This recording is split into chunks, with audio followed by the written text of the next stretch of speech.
పగలెండ దెబ్బకైనను రాత్రి వేళ భయముకైనా పగవాని బాణములకైనా నేను భయపడను.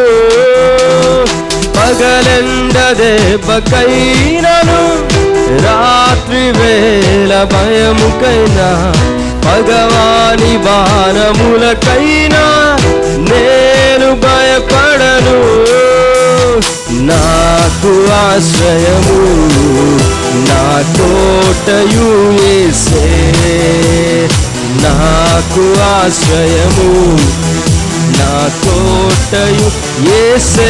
హల్లెలూయా హల్లెలూయా హల్లెలూయా హల్లెలూయా హల్లెలూయా. చేతులు పైకెత్తి హల్లెలూయా హల్లెలూయా హల్లెలూయా హల్లెలూయా.